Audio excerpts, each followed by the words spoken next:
I opened my bedroom safe one Tuesday morning to retrieve my mother's diamond brooch for a funeral, only to find it completely empty. Heart pounding. I searched frantically. My daughter-in-law Courtney appeared in the doorway, arms crossed, and coldly announced they donated everything to charity last week. "You're too old for that stuff anyway, Brigitte. You never wear it." My hands trembled as I processed the theft of 60 years of memories. My mother's engagement ring, my grandmother's pearls, my late husband's gifts. Taking a breath, I replied calmly. "You're right. I don't need it. But you are going to need a lawyer." The silence that followed my words stretched like a wire pulled too tight. Courtney's perfectly manicured hand gripped the doorframe, her knuckles whitening. For just a moment, something flickered across her face. Fear, maybe. Or calculation. But then that practiced smile slid back into place. The one I'd seen her use 1,000 times when she wanted something. "What are you talking about, Brigitte? We did you a favor. All that old jewelry was just sitting there collecting dust. You should be thanking us." My legs felt weak, but I refused to sit down. That would give her the upper hand. And I'd spent 35 years as an estate attorney. I knew power dynamics better than most. I kept my voice level, professional, the way I used to speak in courtrooms. "Which charity, Courtney? I want the name and the receipt." She waved her hand dismissively, turning away from me like I was boring her. "Hope Foundation for Children." They were so grateful. "Those pieces will help so many kids. You're always saying we should give back, right?" That's when my son Brian walked in, still in his work clothes, tie loosened around his neck. He looked tired. Had been looking tired for months now, I realized. When had that started? His eyes met mine briefly before sliding away, landing somewhere near his shoes. "Mom," he started, his voice quiet. "We thought you'd want to help others. You're always saying we should be generous." My heart cracked a little. This was my boy, my son, who used to bring me dandelions from the yard, who cried at sad movies, who called me every Sunday when he was in college. When had he become this person who couldn't look his own mother in the eye? "Brian," I said, keeping my voice steady. "Those pieces belonged to me. My mother's 2-carat diamond engagement ring that she wore for 53 years. Your great-grandmother's strand of Mikimoto pearls that survived the Depression. The sapphire bracelet your father bought me for our 25th anniversary, just 2 years before he died." I watched his face as I continued the inventory. "The ruby earrings Gerald gave me when you were born. The emerald pendant from our trip to Colombia. Gold bangles from my parents' 50th anniversary. My vintage Cartier watch. Over 20 other pieces. Do you have any idea what they were worth?" "Over $150,000. Brian's face went pale. His mouth opened, then closed. "But that's not even the point," I continued, my voice starting to shake, despite my best efforts. "Those weren't just jewelry, Brian. They were my history, my memories. My mother's hands wearing that ring. Your father's face when he clasped that bracelet around my wrist. They were mine." Courtney made a sound somewhere between a laugh and a scoff. "Oh, come on. You're being dramatic. You're 68 years old, Brigitte. How much longer are you planning to wear sparkly things? You never go anywhere anyway. At your age, you should be simplifying. Getting rid of all this stuff you've hoarded. Living more minimally." The word hoarded hit me like a slap. I looked around my bedroom, the one they'd given me when I moved in 6 months ago after Gerald died. It was the smallest bedroom in the house, barely large enough for my bed and dresser. Most of my belongings were in storage because Courtney said they made the house look cluttered. 6 months ago, Brian had insisted I shouldn't be alone after losing Gerald. "Sell the house, Mom. Come live with us. We have plenty of room. It'll be better for everyone." So I'd sold my home of 40 years, the one Gerald and I had built our life in. I'd trusted my son. I took a step toward Courtney, and something in my movement made her step back. Good. Let her be uncomfortable. "Where are my financial documents, Courtney?" Her eyes widened just a fraction. "What?" "My bank statements. My investment portfolio summaries. The file I kept in my desk drawer. It's been moved. I was organizing, she said quickly. Too quickly. Your paperwork was a mess.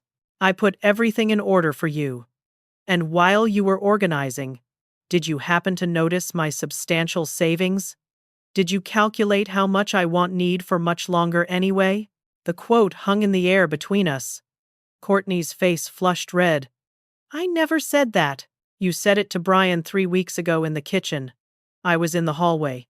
You told him I had more money than I could spend, and that we should discuss what happens when I'm gone. But I'm not gone, Courtney. I'm standing right here. Brian looked between us, confusion and something else.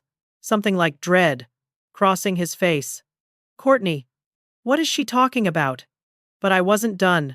I'd noticed something when Courtney shifted her weight. A flash of leather, burgundy and cream, with that distinctive interlocking logo. Nice handbag, Courtney. Is that the new Gucci? That's about $3,000, isn't it? Funny timing, considering you told Brian last month you couldn't afford to contribute to the new roof fund. Her hand moved protectively to the bag at her side. It was a gift. From whom? She didn't answer. The room felt smaller suddenly. Airless. Brian was staring at his wife now. Really staring. Like he was seeing something for the first time. I need to make some phone calls, I said, moving toward my bedroom door. I suggest you both think very carefully about what happens next. Because if my jewelry isn't returned immediately, with full documentation of where it went, then my next call after the charity will be to the police. I walked out of the room with my head high, but my hands were shaking so badly I had to grip them together. Behind me, I heard Courtney's voice, low and urgent, talking to Brian. I couldn't make out the words, but the tone was clear. She was spinning this, trying to control the narrative. But I'd been a lawyer for 35 years. I knew what theft looked like, and I was about to show her that being old didn't mean being powerless. I closed my bedroom door and sat on the edge of my bed, forcing myself to breathe slowly. My phone felt heavy in my hand. The Hope Foundation for Children. I pulled up their website, found their main number, and dialed. A cheerful voice answered on the third ring. Hope Foundation, this is Amanda speaking. How can I help you today? Hello, Amanda. My name is Brigitte Thompson. I'm calling to inquire about a donation that was supposedly made in the past few weeks. Jewelry items, quite valuable. There was a pause. The sound of typing. Can you give me the donor's name? It would have been under Courtney or Brian Thompson, or possibly my name, Brigitte Thompson. More typing. Then silence. I'm not seeing anything under those names. Let me check with our donations manager. Can you hold for just a moment? The hold music was something classical, peaceful. It didn't match the pounding of my heart. When Amanda came back on the line, her voice had lost some of its cheerfulness. Mom? Eve checked with our manager and looked through all our records for the past 3 months. We haven't received any jewelry donations from anyone with those names. We keep very detailed records for tax purposes. Are you sure it was our foundation? I'm sure that's what I was told. Thank you, Amanda. You've been very helpful. I hung up and sat very still. So Courtney had lied. The jewelry hadn't been donated. Which meant what? Where had it gone? My legal training kicked in. That methodical mindset I'd developed over decades of cases.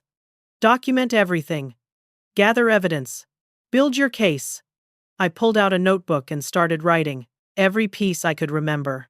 Descriptions, approximate values, where and when I'd acquired each one. My hands moved steadily across the page, muscle memory taking over. Then I went to my locked drawer. The one place Courtney hadn't been able to access because I'd always kept the key with me. Inside were file folders, organized alphabetically. Insurance, jewelry, medical. I pulled out the jewelry file. Inside were receipts, appraisals from 5 years ago when I'd updated my insurance, and photographs. I'd documented everything carefully after a friend lost her jewelry in a house fire and couldn't prove what she'd owned. Looking at the photographs hurt. There was the sapphire bracelet on my wrist, Gerald's face in the background, slightly out of focus, but smiling. There were the pearls around my neck at Brian's wedding to his first wife, Sarah. Before Courtney, I picked up my phone again and called my insurance company. After navigating the automated system, I finally reached a real person. Mrs. Thompson, the agent said warmly. I actually have a note here about your account. There was some confusion a couple weeks ago. What kind of confusion? Someone called claiming to be you, trying to file a claim for lost jewelry. Said the items were misplaced during a move. But the story didn't match our records. You've been at the same address for 6 months. And before that, you were at your previous residence for 40 years. There was no recent move. We flagged it as suspicious and denied the claim. My blood went cold. Who called? The agent hesitated. I'm not supposed to share that information. I'm a retired attorney, I said quietly. If someone attempted to file a fraudulent claim using my policy, I have a right to know who it was. Another pause. Then, almost whispering, the caller ID showed a number registered to Courtney Thompson. She claimed she was calling on your behalf as your caretaker. Caretaker. The word burned. I thanked the agent and hung up. I needed more information. I grabbed my purse and car keys. If Courtney thought I was too old to drive, too old to take care of myself, she was about to learn otherwise. The bank was 10 minutes away. It'd been banking at the same branch for 20 years. The manager, Susan, knew me by name. Brigitte, she said, smiling as I walked in. How are you holding up? She meant after Gerald's death. People still ask that. 6 months later, their faces full of sympathy. I appreciated it, even though the question always made my throat tight. I'm managing, I said. Susan, I need to review my account security settings. Has anyone tried to make changes to my accounts recently? Her smile faded. Come into my office. Once the door was closed, Susan pulled up my accounts on her computer. Yes, actually. About 2 months ago, someone came in requesting to be added as a joint account holder and caretaker. They had some of your information but not everything we needed. When we asked for your authorization, they said you were having memory issues, and they'd come back with documentation. Who was it? Susan turned her screen toward me. There was a form, partially filled out. Courtney Thompson's name in neat handwriting. Relationship to account holder. Daughter-in-law. Reason for access. Primary caretaker for elderly account holder experiencing cognitive decline. I felt like it'd been punched. Cognitive decline. Shed tried to tell my bank I was senile. Susan was watching me carefully. Brigitte, we denied the request because you'd specifically instructed us years ago that no one should ever be added to your accounts without you physically present. That's still in your file. Do you want to add her? Absolutely not. In fact, I want additional security measures. No one touches these accounts but me. No one gets information about them. If anyone calls claiming to represent me, you call me directly to verify.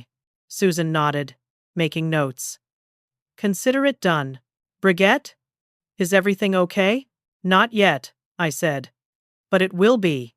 As I left the bank, my phone rang. The screen showed Patricia's name. Patricia had been my neighbor at my old house, and we'd stayed in touch. Brigitte. Honey. I've been meaning to call you. Something's been bothering me. What is it, Patricia? About 3 weeks ago, I was downtown doing some shopping. I saw your daughter-in-law at that fancy jewelry store on 5th Avenue. You know, the one that buys estate pieces. She was carrying several of those little velvet boxes, and when she came out, she had this huge smile and was holding a bank envelope. It seemed odd, but I didn't want to cause trouble. I probably should have said something. My hands tightened on my phone. You just did, Patricia. Thank you. The pieces were falling into place. Courtney hadn't donated my jewelry.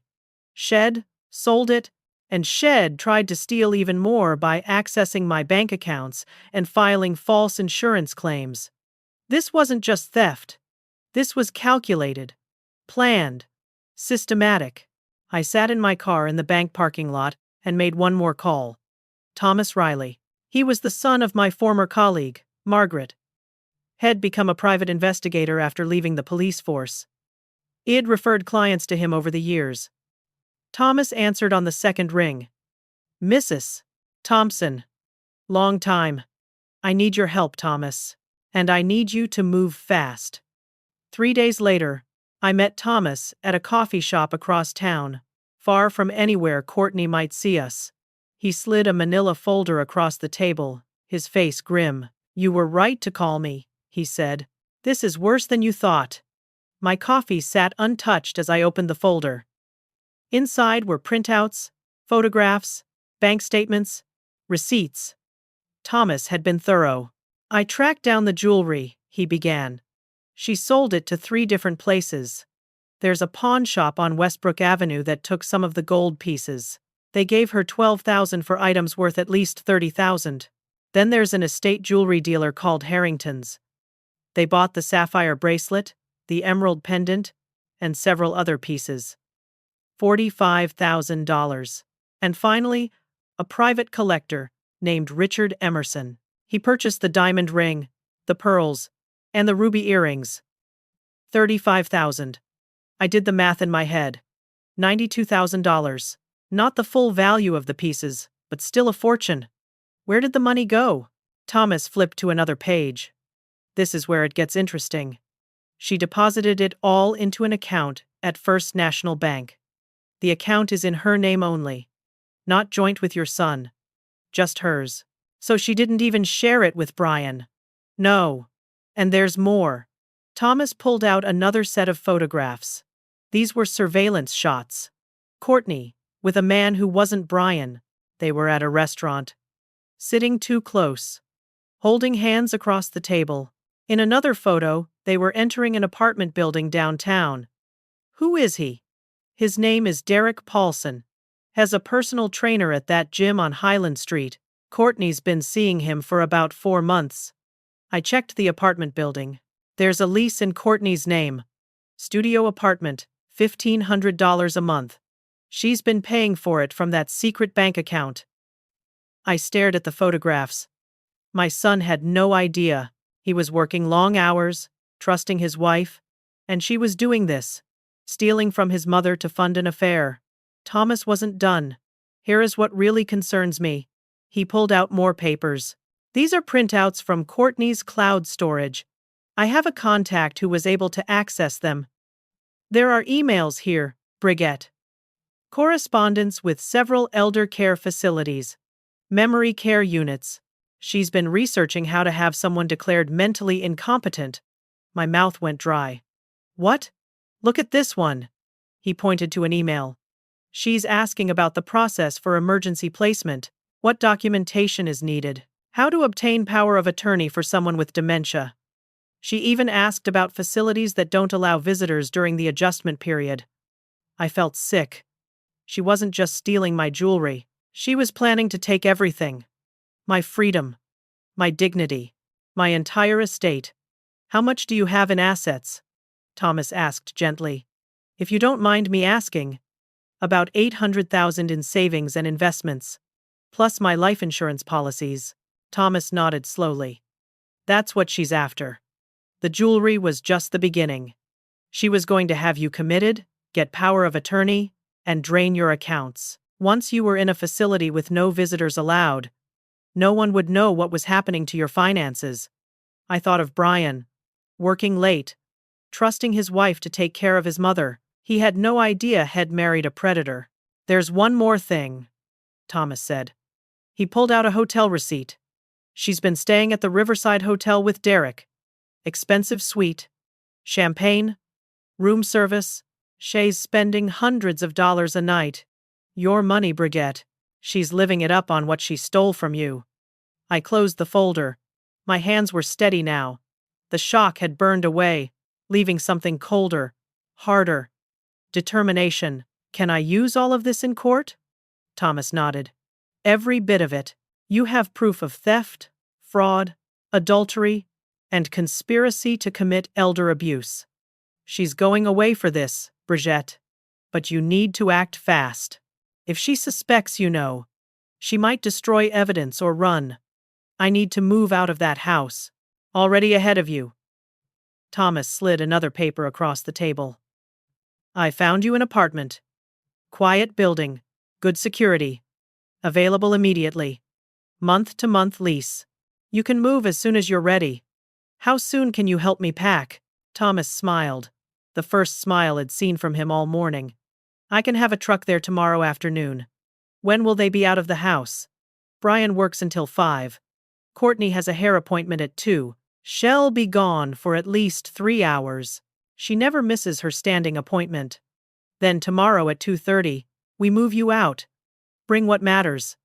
Leave the rest. And Bridget? Thomas' voice softened. I'm sorry this is happening. But you're doing the right thing. Fighting back. I stood, picking up the folder. Thank you, Thomas. Send me your bill. No bill. Margaret would kill me if I charged you.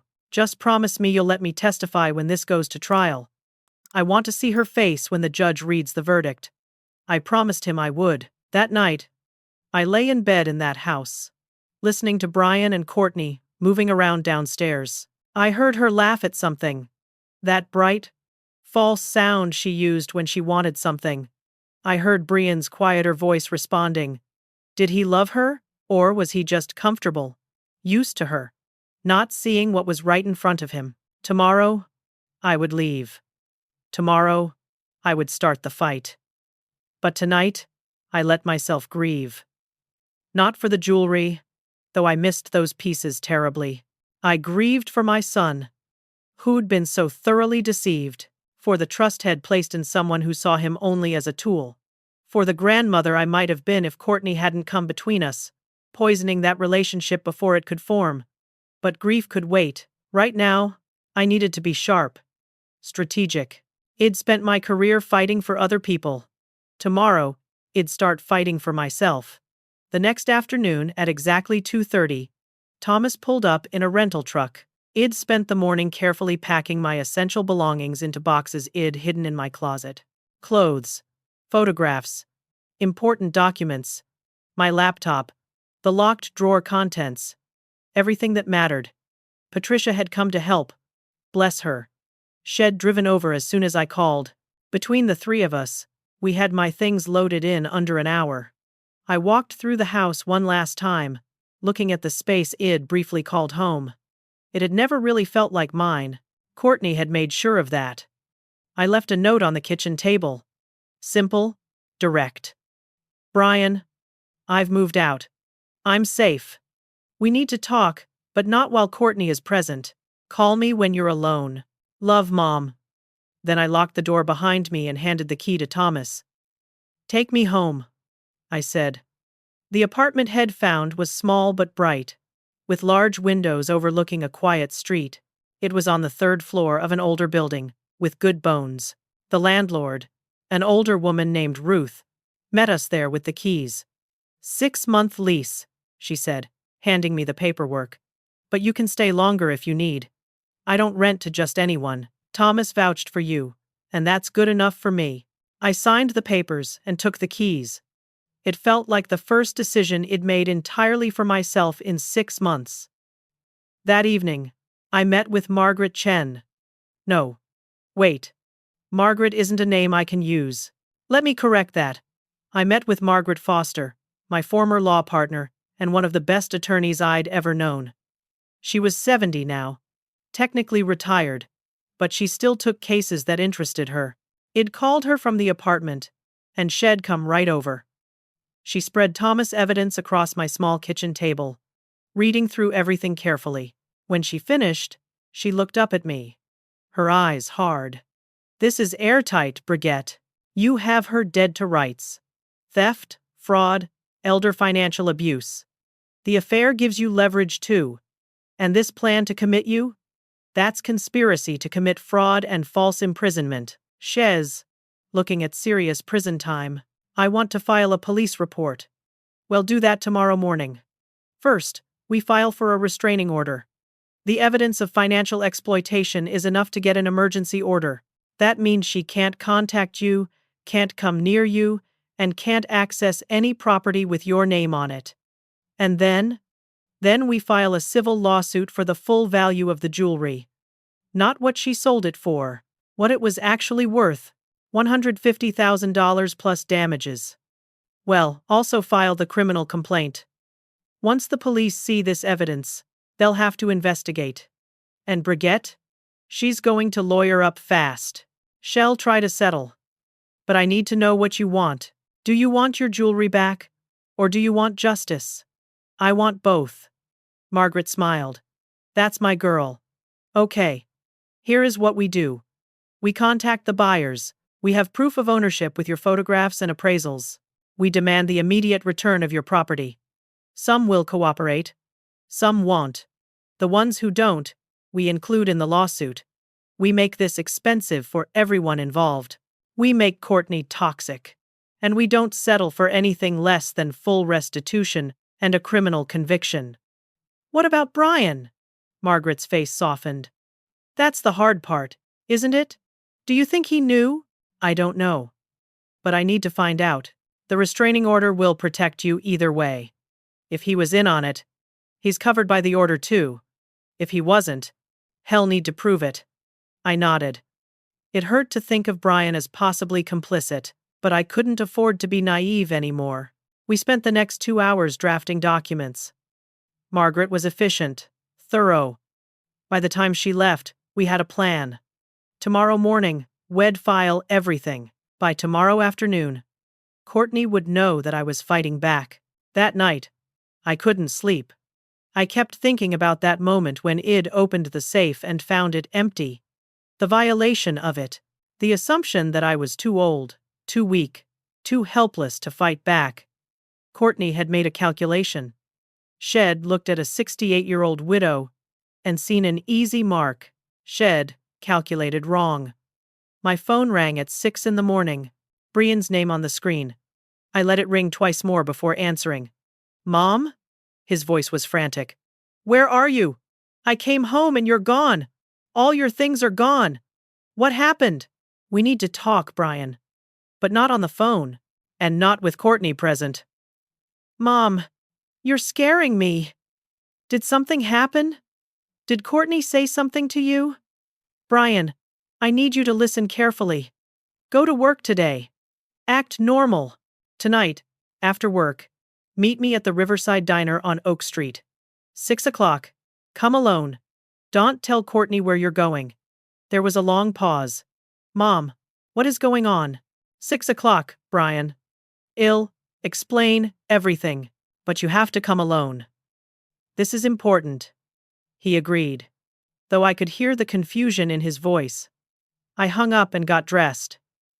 Today was going to be a very long day. Margaret met me at the courthouse at 9. We filed the restraining order first, with all of Thomas' evidence attached. The judge reviewed it quickly, her face growing stern as she read. Order granted, she said. Emergency protective order for elder financial abuse. Miss Courtney Thompson is prohibited from contacting you, coming within 500 feet of you, or accessing any property or accounts in your name. Shall be served today. Next was the police station. The detective who took our report was a woman in her 40s named Sarah. No, I need to change that name too. The detective was named Linda Harris, and she listened carefully as I walked through everything. This is elder abuse, she said flatly. We take these cases very seriously. With this evidence, I can bring her in for questioning today. Are you willing to press charges? Absolutely. Linda nodded. Give me 24 hours. Well, move fast on this. Then Margaret and I went to the jewelry stores. First was the pawn shop. The owner, a nervous man named Gary, took one look at my photographs and receipts, and immediately agreed to cooperate. I didn't know they were stolen, he said. I'll return everything I still have. Some pieces I already sold, but I'll give you the buyer information. Harrington's was similarly cooperative.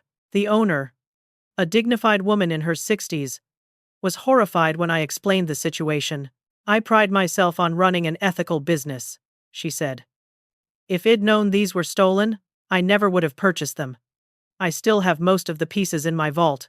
You can take them today. The private collector, Richard Emerson, was different. He was wealthy, connected, and when Margaret called him, his attorney answered. They weren't giving anything back without a fight. Fine, Margaret said calmly. Well, see them in court. Add them to the lawsuit. By 4 o'clock, I had recovered about 60% of my jewelry. The sapphire bracelet was back on my wrist. The emerald pendant was in my purse.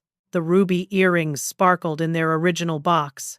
But the diamond ring and the pearls were still with Emerson, and he was playing hardball. I'll get them back, Margaret promised, even if I have to drag him into court myself. At 6 o'clock, I walked into the Riverside Diner. Brian was already there, sitting in a back booth, looking lost. He stood when he saw me, and for a moment, he looked like a little boy again. Scared, confused, needing his mother. I slid into the booth across from him. He reached for my hand, and I let him take it.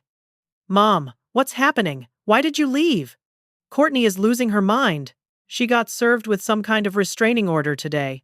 She's saying you're trying to destroy our marriage. That you're jealous of her. Brian, I said gently, I need you to listen. Really listen. And then I need you to tell me the truth. Did you know she sold my jewelry? His face went blank. Sold? What are you talking about? You said she donated it. She lied. She sold it to 3 different buyers for $92,000. She put the money in a secret bank account in her name only. I watched his face as I said it. Watched the confusion, the denial, the slow dawning horror. That's not possible, he whispered. I pulled out the folder Thomas had given me. I showed him everything. The bank statements, the sale receipts. I didn't know any of this. She told me you wanted to donate the jewelry. She said you'd discussed it with her, that you wanted to help children. I believed her. I always believe her. She makes me feel crazy when I question anything. She says I'm being paranoid or controlling. So I stopped asking questions. Do you love her, Brian? He was quiet for a long time. Then, quietly, I don't know. I thought I did. But now I don't know what's real.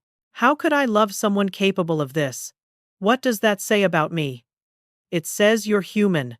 It says you trusted someone who didn't deserve it. But Brian, I need to know. Are you willing to help me? Are you willing to testify against her? He looked at me, this man who was my son, and I saw something change in his face. A hardening. A decision being made. Tell me what you need me to do. Courtney was served with the lawsuit at her workplace the next day. Thomas made sure of it. He had the process server wait until she was in the middle of a meeting, surrounded by her co-workers, before handing her the papers. I didn't take pleasure in her humiliation, or at least, I told myself I didn't. But there was a certain satisfaction in knowing she couldn't hide what was coming. According to Thomas, who'd stationed himself nearby to observe, her face had gone white as she read the complaint. Elder financial abuse, theft, fraud, conspiracy to commit false imprisonment. And attached to the lawsuit were copies of everything. The affair, the secret apartment, the stolen jewelry, the plan to commit me. Shed tried to call Brian immediately. He didn't answer. Head blocked her number on my advice. That evening, Brian came home to find Courtney pacing the living room, the lawsuit papers scattered across the coffee table.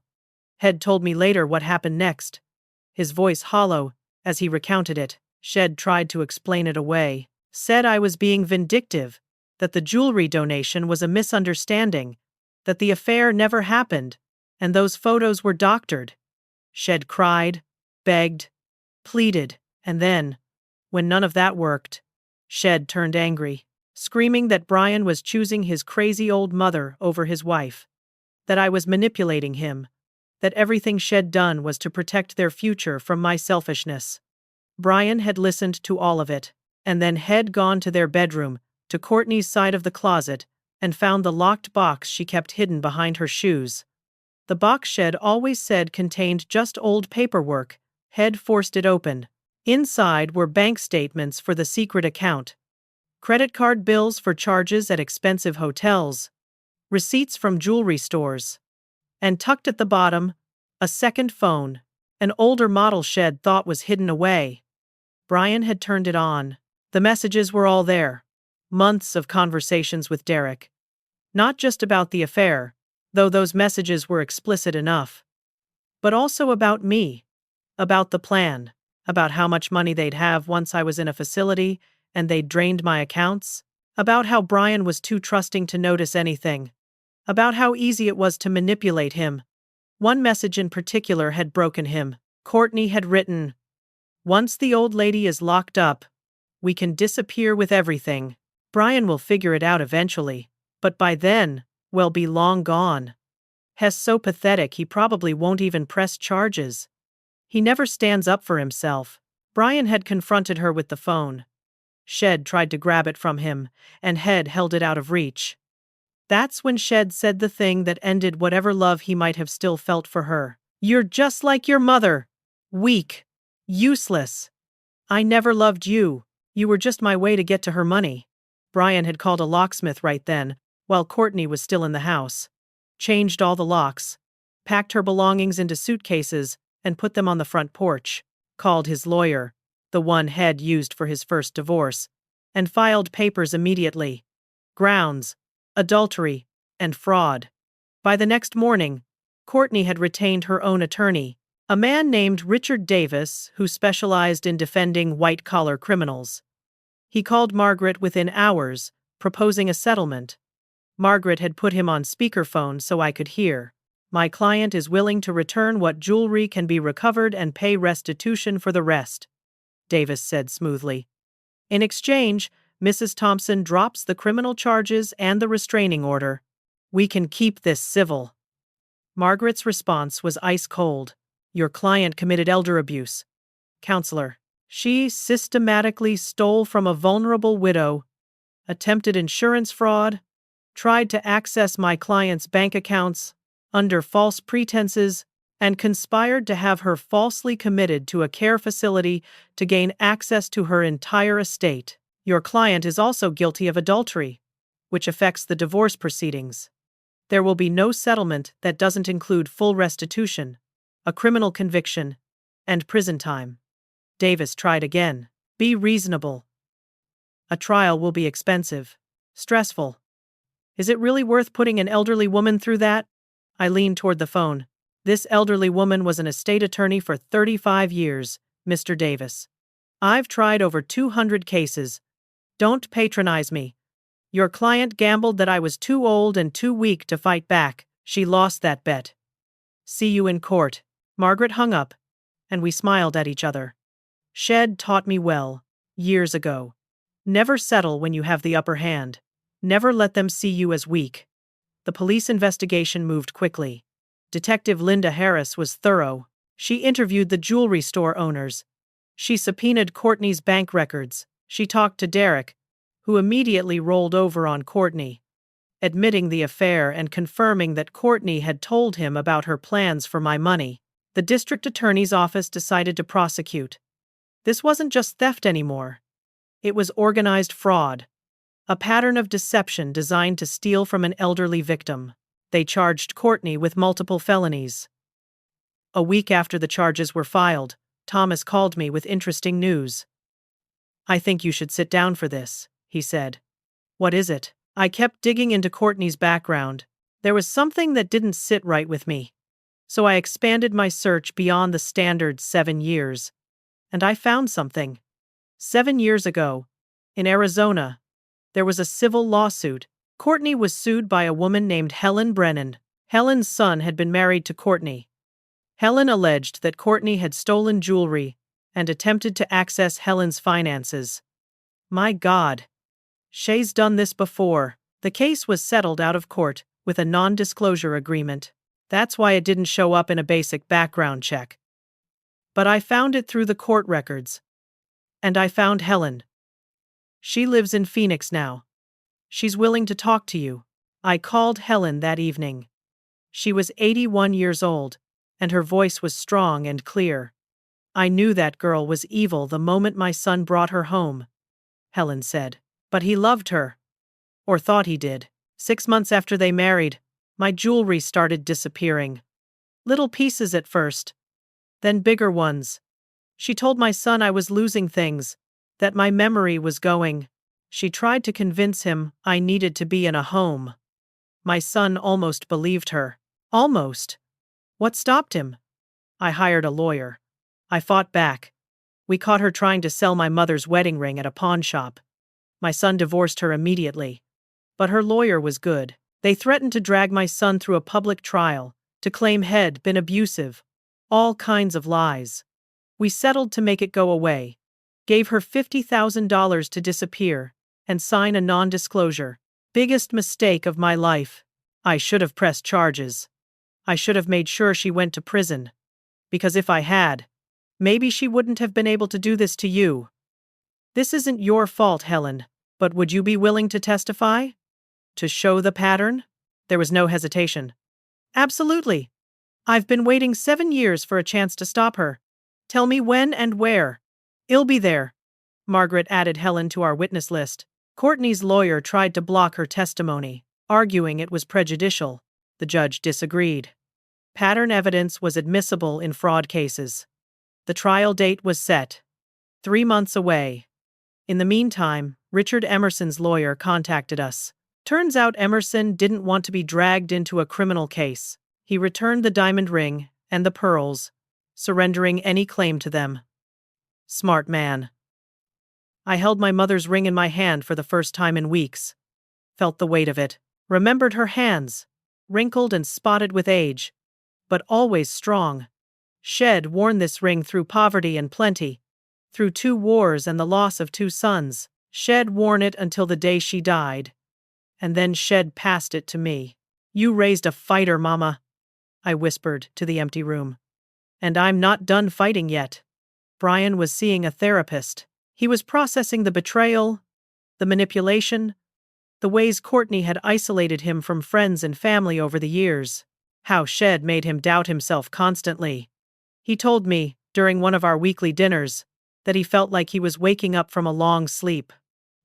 I almost lost you, Mom, he said. I almost let her destroy you. How do I live with that? You fight to do better, I told him. You learn. You grow.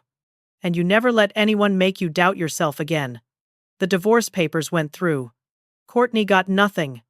No alimony. Hello. I'm delighted to assist you with our voice services. Choose a voice that resonates with you, and let's begin our creative audio journey together. She'd see a woman who'd spent 35 years in courtrooms, who knew how to fight, who refused to be a victim. Tomorrow, she'd see exactly what her revenge had cost her. The courtroom was smaller than the ones I'd worked in during my career, but it felt just as charged with tension. I sat at the plaintiff's table with Margaret on one side and Brian on the other. Across the aisle, Courtney sat with Richard Davis, her lawyer. She was dressed conservatively, trying to look innocent and sympathetic. Her hair was pulled back, her makeup minimal. The performance of a woman wrongly accused. But I'd seen her real face, and soon, everyone else would too. The judge, a woman in her 50s named Barbara Winters, called the court to order. She'd reviewed all the pretrial motions, read all the evidence. Her face was stern as she looked at both tables. This is a civil trial for theft, fraud, and elder financial abuse, she began. The criminal proceedings are separate, but the facts of this case will inform those charges. Let's proceed. Margaret stood to give her opening statement. She was brilliant, as always. She laid out the timeline cleanly. Brigitte Thompson, a widow of 6 months, moves into her son's home at his invitation. Within weeks, her daughter-in-law begins commenting on her jewelry, calling it unnecessary.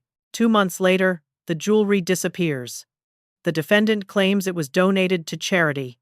Investigation reveals the charity never received it. The jewelry was actually sold for $92,000, deposited into a secret account belonging solely to the defendant. Margaret walked the jury through each piece of evidence.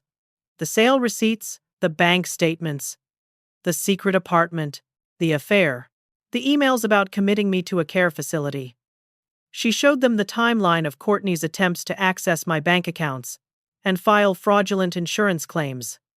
This wasn't a misunderstanding, Margaret concluded. This was a calculated, methodical plan to steal from a vulnerable elderly woman. And when theft wasn't enough, the defendant planned to strip Mrs. Thompson of her freedom, her autonomy, and her entire estate. This is elder abuse, in its most predatory form. Richard Davis stood for his opening. He tried to paint Courtney as a misunderstood caretaker, who'd made mistakes but had no criminal intent. He claimed the jewelry sale was done with my implied consent, that the affair was irrelevant to the case, that the emails about care facilities were just research, nothing more. Mrs. Thompson is a sharp, intelligent woman, Davis said. She's using her legal background to wage a vendetta against my client over a family dispute. This is about control, not abuse. Margaret caught my eye and barely suppressed a smile. He was playing right into our hands. The prosecution called me first. I walked to the witness stand, feeling every eye in the courtroom on me. I was sworn in, my hand on the Bible, and then I sat down. Margaret began gently. Mrs. Thompson, can you tell the court about your professional background? I was an estate attorney for 35 years. I specialized in wills, trusts, and elder law. I tried over 200 cases and never lost one involving financial abuse of the elderly. A murmur went through the courtroom. This wasn't a confused old woman. This was a legal professional who knew exactly what she was doing. Margaret walked me through the events. The move to Brian's house, the comments Courtney had made about my belongings, the discovery that my jewelry was missing. I kept my voice steady, professional, but I let the emotion show through when I described what those pieces meant to me. My mother wore her engagement ring for 53 years, I said. She was married in that ring during the Depression. She wore it through 2 world wars. When she died, she left it to me. It wasn't just jewelry. It was her life, her love, her legacy. Several jury members were visibly moved. Good. They needed to understand. This wasn't about money. It was about memory, about history, about respect. Davis cross-examined me, trying to shake my testimony. He suggested I'd given Courtney permission to sell the jewelry. I calmly pointed out that I'd never given any such permission, and that Courtney had lied about donating it to charity. If Shed had permission, why lie? He suggested my memory might be faulty. I recited the dates and details of every interaction, referenced specific documents by exhibit number, and quoted relevant case law. The jury watched me demolish his questions one by one. By the time I stepped down, Davis looked frustrated. His strategy of painting me as a weak, confused elderly woman had backfired spectacularly. Next, Margaret called Brian. He looked nervous as he took the stand. But his testimony was powerful. He admitted he'd been blind to Courtney's manipulation. He described how Shed controlled information, isolated him from his mother, and made him doubt his own perceptions. I trusted her completely, he said, his voice breaking. She was my wife. I never thought Shed be capable of this. But when I found the evidence, when I saw what Shed planned for my mother, I realized it'd been living with a stranger, someone who saw my family as nothing but a way to get money. He testified about finding the second phone, about the messages with Derek discussing their plans, about Courtney's words. You're just like your mother. Weak. Useless. I never loved you. The jury looked at Courtney with disgust. Good. Thomas took the stand next, presenting his investigation findings. The jewelry sales, the secret bank account, the apartment lease, the surveillance photos of Courtney and Derek together. Every piece of evidence was meticulously documented. Then Helen Brennan testified via video link from Phoenix. At 81, she was sharp and articulate. She described her own experience with Courtney 7 years earlier. The stolen jewelry, the attempt to have her declared incompetent, the settlement that had let Courtney walk away. I thought I was protecting my son by settling, Helen said, her voice heavy with regret. But I see now I just let her hurt someone else. I should have been braver. I should have fought harder. I blinked back tears. Helen had carried that guilt for 7 years. I wouldn't carry mine. The jewelry store owners testified, confirming the sales. The bank manager testified about Courtney's attempt to be added to my accounts. The insurance agent testified about the fraudulent claim. Every witness built the case higher. Then Margaret called Derek Paulson. He looked terrified. And he should have been. He was facing his own charges for receiving stolen property. Derek admitted the affair. He admitted Courtney had told him about the jewelry theft. He testified that Courtney had promised they'd soon have access to much more money once I was in a care facility. She said the old lady was loaded, Derek said, not meeting anyone's eyes. She said once she had power of attorney, we could take everything and disappear. Go to Portugal or somewhere. Start over rich. The jury's faces were stone. They'd heard enough. Courtney's lawyer tried to mount a defense. He called Courtney to the stand, which was a mistake. Margaret's cross-examination was surgical. Margaret walked Courtney through every lie. The charity donation that never happened. The insurance claim. The attempt to access my bank accounts. The emails about care facilities. Courtney tried to explain each one away, but the explanations contradicted each other. She claimed Shed sold the jewelry to invest it for me, but couldn't explain why Shed put the money in an account with only her name. She claimed the affair was a mistake, but couldn't explain the apartment lease or the months of planning messages. Most damaging was when Margaret asked about Helen Brennan. You did this before, didn't you, Miss Thompson? 7 years ago in Arizona. Same pattern? Same victim profile? Same plan. That was different, Courtney said. That was a misunderstanding. Margaret showed her the settlement agreement. You took $50,000 from an elderly woman to go away. And then you found another vulnerable elderly woman to target. My client. Courtney had no answer. When testimony concluded, Margaret gave her closing argument. She was masterful. She wove together every thread of evidence into an undeniable narrative of calculated elder abuse. She reminded the jury that this wasn't about a family disagreement. This was about a predator who'd targeted a vulnerable widow, stolen her treasured possessions, and planned to strip her of her freedom and her life savings. Mrs. Thompson is 68 years old, Margaret concluded. She lost her husband 6 months ago. She trusted her son to take care of her. And her son's wife betrayed that trust in the most heinous way possible. The defendant saw Mrs. Thompson's age as weakness. She saw her grief as opportunity. She thought Mrs. Thompson wouldn't fight back. She was wrong, and now you, the jury, have the opportunity to tell the defendant and anyone else who preys on the elderly that such behavior will not be tolerated. That our elders deserve respect, deserve protection, deserve justice. Davis' closing was weaker. He tried to minimize the evidence, but there was too much of it. He tried to appeal to sympathy for Courtney, but the jury wasn't buying it. The jury deliberated for 3 hours. When they came back, the forewoman stood. On the count of theft, how do you find guilty? On the count of fraud, how do you find guilty? On the count of elder financial abuse, how do you find guilty? Judge Winters looked at Courtney with cold eyes. Miss Thompson, you have been found guilty of systematically abusing and stealing from a vulnerable elderly woman. You showed no remorse. You planned to do far worse. This court orders you to pay full restitution of $150,000, the appraised value of the stolen jewelry. You will pay court costs and attorney fees. And I am recommending the maximum sentence in the criminal proceedings. 4 years in state prison. Your passport will be surrendered immediately. Bailiff, take her into custody. Courtney's face went white. She tried to speak, but Davis put his hand on her arm.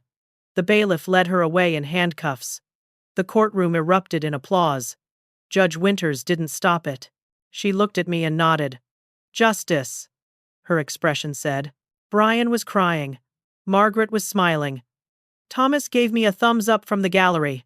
I sat very still, feeling the weight of the moment. It was over. Id fought back. And Id won. 6 months passed before I truly felt like myself again. Not the self I'd been before Gerald died, but a new self. Stronger, clearer, more certain of my worth. I'd recovered most of my jewelry. Some pieces were gone forever, sold to buyers we couldn't trace, but I had my mother's ring, the pearls, the sapphire bracelet, the pieces that mattered most. I wore them now, not hidden in a safe, but out in the world where they belonged. The restitution money came in slowly. Courtney had spent most of what she'd stolen, but the courts garnished her prison wages and seized what assets she had. It would take years to recover the full amount, but I didn't need it. I'd used some of the recovered funds to establish something more important. The Brigitte Thompson Foundation for Elder Legal Advocacy, a nonprofit dedicated to helping elderly victims of financial abuse. We provided free legal consultations, connected victims with attorneys, and educated seniors about protecting themselves. Margaret served on the board. Thomas volunteered his investigation services. Brian contributed both time and money, trying in his own way to make amends. I'd moved into a retirement community called Meadowbrook Village, but not the kind Courtney had researched. This was an independent living community for active seniors. I had my own apartment, bright and spacious, decorated with my own things, my photographs on the walls, my books on the shelves, my jewelry in a safe. I controlled. The community was wonderful. I'd made friends, real friends. We played bridge on Tuesday nights. I taught an estate planning workshop every Thursday morning, helping other seniors understand wills and trusts and power of attorney. I volunteered at the courthouse 2 days a week, sitting with elderly victims as they navigated the legal system, holding their hands, telling them my story, showing them it was possible to fight back. Brian had changed too, really changed. Had spent months in therapy, working through the manipulation and control he'd experienced in his marriage. Had learned to set boundaries, to trust his instincts, to stand up for himself. We had dinner together every Sunday now, and we talked, really talked, about his childhood, about his father, about his fears and hopes. We were rebuilding our relationship, brick by brick. Last month, Head introduced me to someone. Her name was Jennifer, and she was a teacher. Kind eyes, gentle voice. She treated me with genuine warmth, asked about my work with the foundation, listened when I talked. She didn't want anything from me but to know me. I like her, I'd told Brian after she left. She's good for you. Head smiled. A real smile that reached his eyes. I'm taking it slow, Mom. Learning to trust again. But yeah, she's special. Courtney was serving her sentence at a women's correctional facility upstate. 4 years. She'd be eligible for parole in 3. But I'd already written a letter to the parole board. So had Helen Brennan. So had 3 other women Thomas had uncovered in his continued investigation, women Courtney had conned in smaller ways over the years. The parole board would hear from all of us. But I didn't think about her often. She didn't deserve that space in my mind. Instead, I thought about the women I was helping. Last week, a woman named Carol had come to the foundation. She was 73, recently widowed, and her nephew had stolen her late husband's coin collection, worth over $40,000. She'd been too ashamed to report it, too afraid no one would believe her. I'd sat with Carol for 2 hours. I'd told her my story. I'd shown her it was possible to fight back. We'd connected her with an attorney, filed a police report, started the process of getting her justice. The look on her face when she left. The hope replacing the shame that made everything worthwhile. I'd learned so much over these past months. I'd learned that age doesn't diminish your worth, that being vulnerable doesn't mean being weak, that asking for help isn't shameful but brave. I'd learned that real family isn't defined by blood, but by respect, love, and integrity. I'd forgiven Brian because he'd done the real work of change, because he'd acknowledged his mistakes, made amends, and committed to being better. But it also learned that forgiveness doesn't mean exposing yourself to abuse again. I forgave him, and I loved him, but I also protected myself. I'd never again give anyone complete control over my life or my assets. Most importantly, I'd learned that fighting back matters, that silence enables abuse, that every time someone preys on the elderly and gets away with it, they're emboldened to do it again.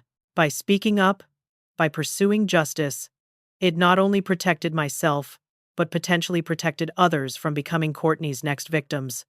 My jewelry wasn't just stuff. No matter what Courtney had said, each piece represented a moment in time, a person I loved, a memory I treasured. My mother's engagement ring was her 53-year marriage, her strength through hardship, her grace in aging. The pearls were my grandmother's elegance, her wisdom, her legacy.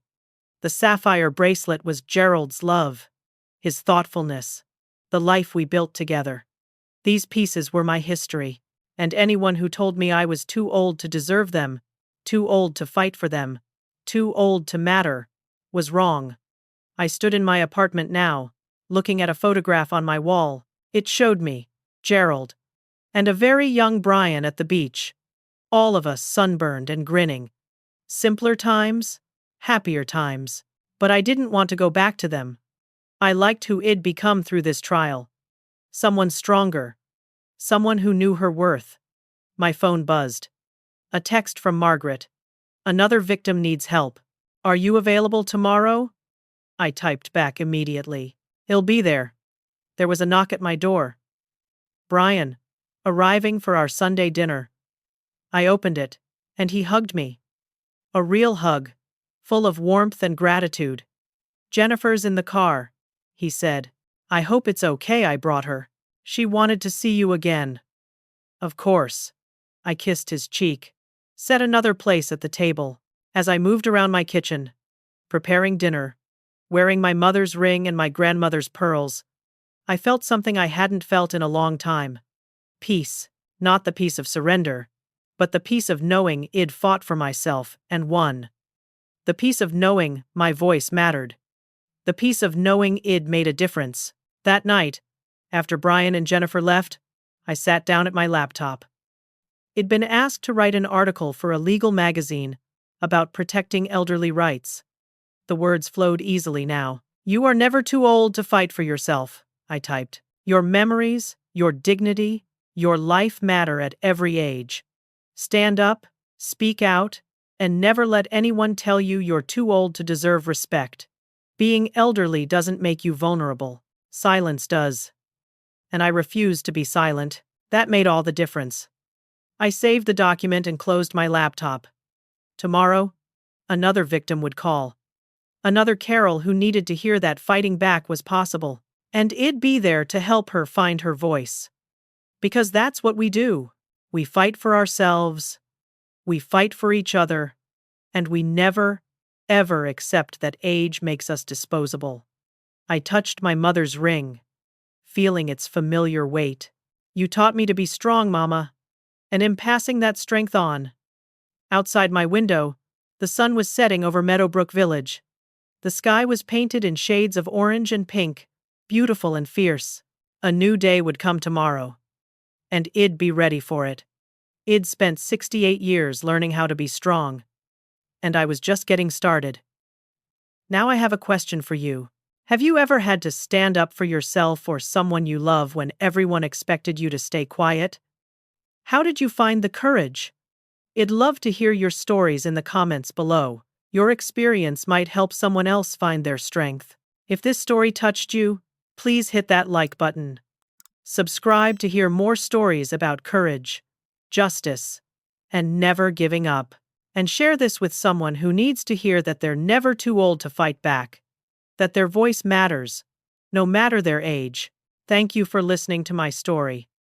May you always have the courage to stand up for yourself, and may you never forget your worth. Until next time, take care of yourselves and each other.